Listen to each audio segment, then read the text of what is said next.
You can barely see this. This game deserves a lot better than this. Let's do it again! Minasan konnichiwa and welcome to the Board Game Dojo's Import or Not series, where we talk to you about games from Asia and let you know if they're worth your hard-earned money to import or not. Today we are talking about a horror game for 2 to 5 players designed by Dr. Reiner Knizia called Tatari. Now, this game is only in Japanese, and I can't find an online rulebook translated in English, so this video will be broken down into both a tutorial section and a review section. I will put the timestamps below so you can skip around to the sections that are most important to you. Before we begin though, I want to talk to you a little bit about the background of the theme of Tatari, both because it kind of makes the mechanics make a little bit of sense and it's really interesting. Tatari means curse in Japanese, and it stems from Shinto, the indigenous religion of Japan, and Buddhism. Throughout its time being in religious and spiritual circles, Tatari has taken on a number of meanings and forms, and has been part of not only large sects of Japanese religions, but small folk ones. Tatari originally were seen as leftover remnants of kami, meaning gods, who wanted to haunt people out of contempt for humans, and Tatari would take the forms of famine, disease, and poor crop yield. Some scholars believe that Tatari were the reason that religious ceremonies started in Japan, to please and enshrine these gods, or at least persuade them not to haunt us. Later on, Tatari were thought to take on more forms and come from different places, including Onryo, meaning a vengeful ghost. Probably the most famous of these is Sugawara Michizane, a noble scholar who was banished by the Emperor Daigo because the emperor was convinced that he was plotting treason. Michizane became depressed and died 2 years later, and according to the story, immediately following his death, a series of calamities hit Daigo's city, including the Seiryoden lightning strike that traumatized the emperor so much he died within a couple of months.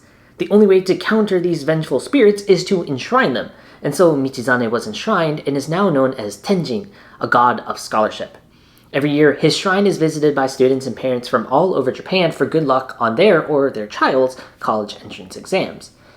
So essentially, enshrining a vengeful ghost, no matter the form, is what can save you. Tatari, the board game's premise, is simple. You want to get rid of the 10 dolls in your hand representing the Tatari. You'll do this in one of 2 ways, either by putting them on the board or giving them to your competitors. The first person to start their turn with 0 dolls in their hand wins, and that is a very important point that I will reiterate later. The board is made up of spaces numbered 7, 8, 9, and 10, and this shrine part here. What you'll be able to do on your turn is dictated by these dice, whose faces I'll separate into 3 camps: the values, the dolls, and the ichi. The values tell you the location on where you can put the dolls. 7, 8, 9, and 10 are represented by these boards. Roll an 11 or higher, and they get put into the shrine box. You've successfully enshrined them, quelling any danger, and they'll never appear again. The dolls represent how many dolls you get to put onto the board. The number of dolls you get to place is determined by the difference in the dolls already there and the number you roll. You only get to place dolls if you roll more than what's already there. So for example, if I roll an 8 and I get 2 dolls, but there are already 2 dolls there, I don't get to place any. But if I roll a 9 and I get 4 dolls, and there's only 1 doll there, I get to put down 3 dolls. But let's say I roll a 7 and I only get 1 doll, but there are 2 dolls there, I have to take one of the dolls.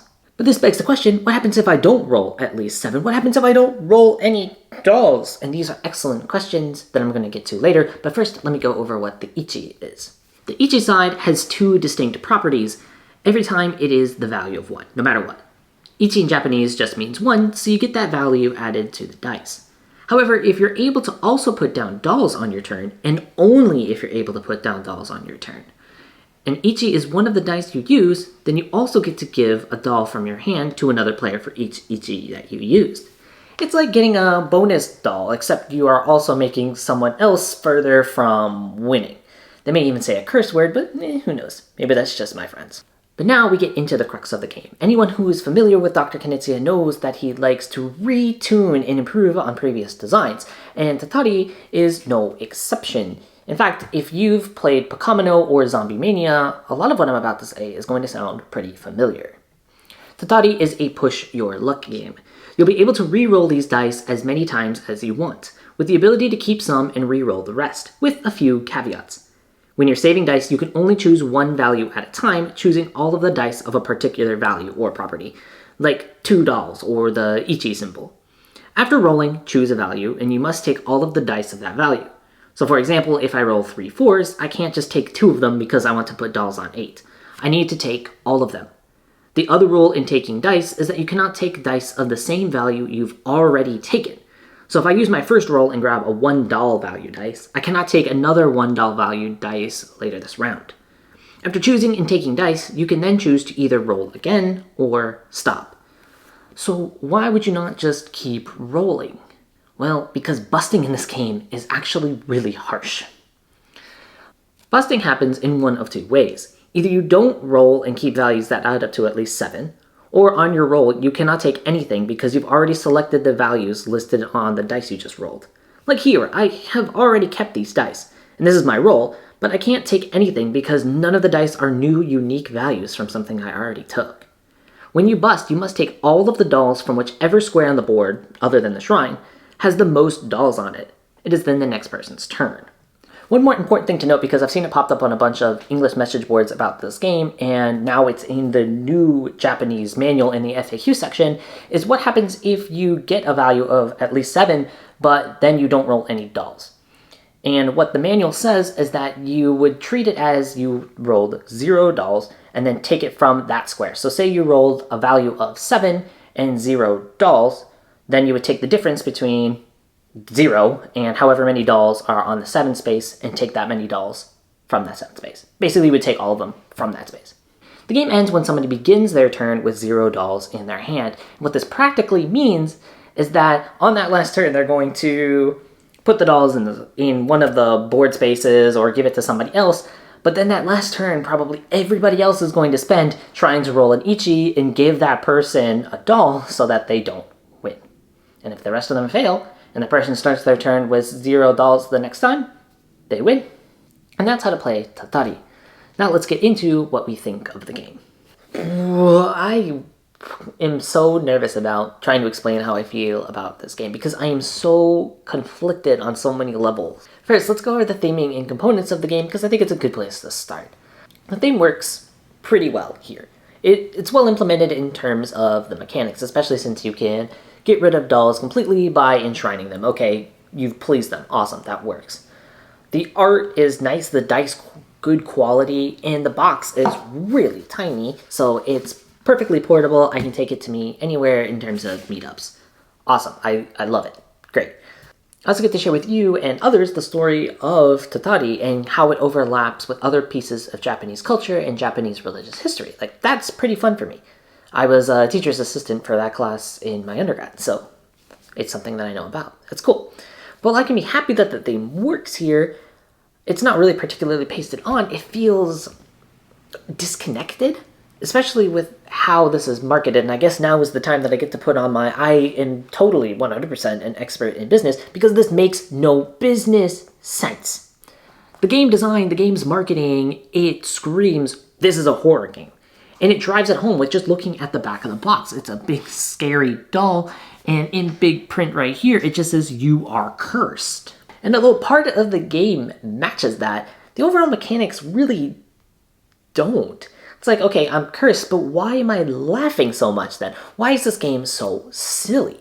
So at first, it just feels a bit jarring, like an overall misstep. Because I think those who are looking for a horror game are looking for something like Mansions of Madness with a little bit of a scary story or a scary setting or scary mechanics in which they are part of. Or maybe even a psychological horror or the horrors of war, like This War of Mine. Then they're going to pull this thing out and it's like, okay, cool, like this looks really scary. All right, cool.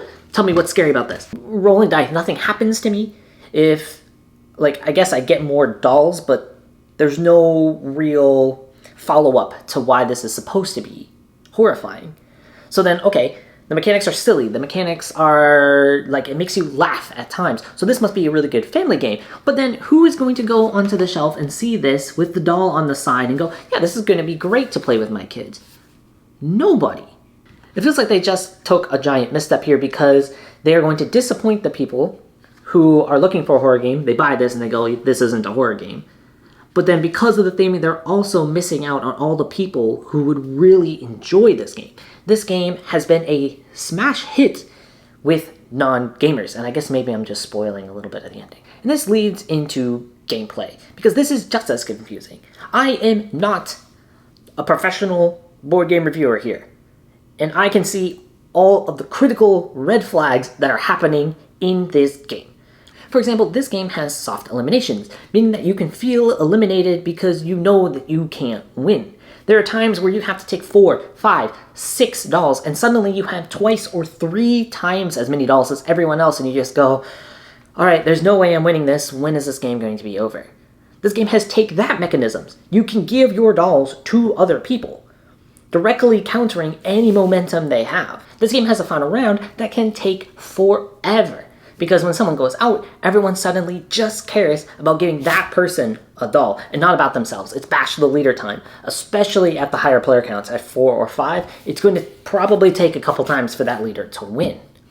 And then at times, it just feels like the game is playing itself. You don't really have a choice other than to roll the dice. Again, it's either bust or I can roll one more time and try to bust. Oh, okay, I busted again.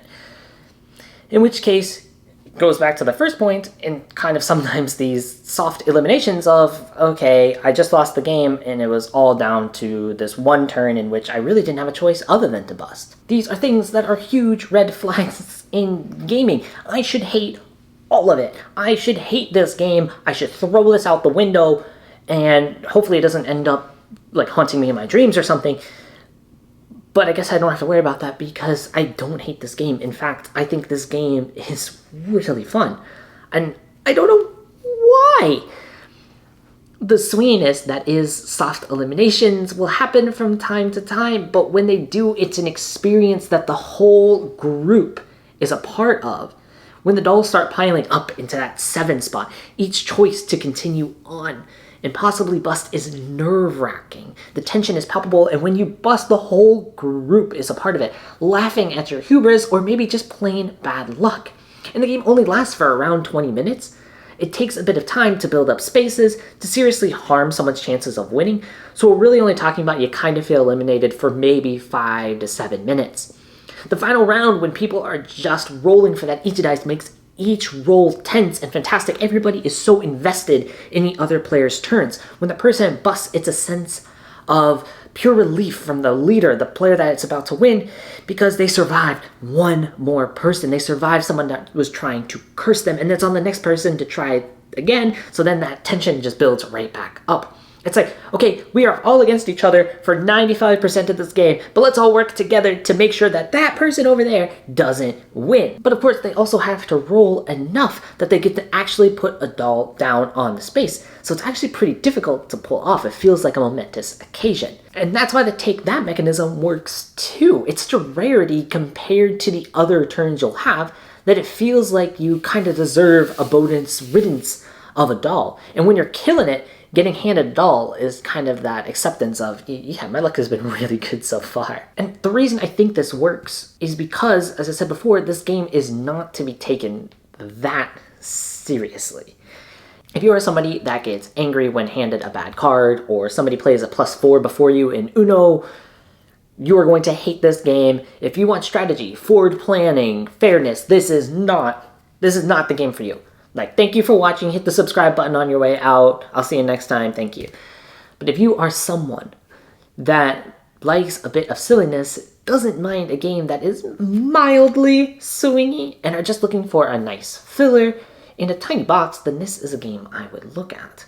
I've had tremendous luck with it, especially for non-hobbyist gamers. The rules are simple enough to understand, and the arc of the game is intuitive enough that people can instinctively figure out when they need to pick up the pace, that is, start taking more chances.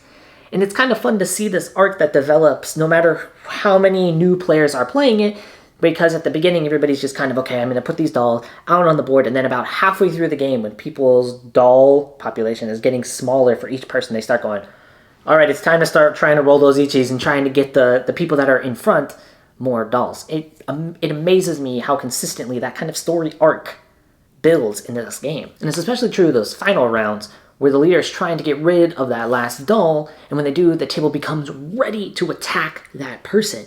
Like, getting rid of the dolls might have been the biggest curse of all. Okay. Maybe the theme does make sense after all. Overall, this game is at least worth a look. Right now, you can import this for around $35, and that's including shipping and import fees because the Japanese yen is very weak right now. If you're looking for a filler-length game, I don't think I've had this take, even with 4 players, I don't think it's taken more than 20-30 minutes, and that's including the rules teach. And anyone can play it and requires little strategy. This is one that I would look at here.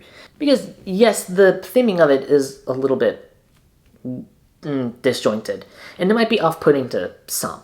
But it'll soon devolve into a table that, like its theme, end up on both ends of the spectrum simultaneously. A tense game, but silly. A game that can be frustrating, but also funny. A game that has take that, but then at the end, cooperation against a single person. Board Game Dojo gives this a 1 star, worthy of import. Thanks so much for watching. If you enjoyed the review or how-to, or maybe even both, like the video and subscribe. Take care everyone, and try not to irritate any spirits.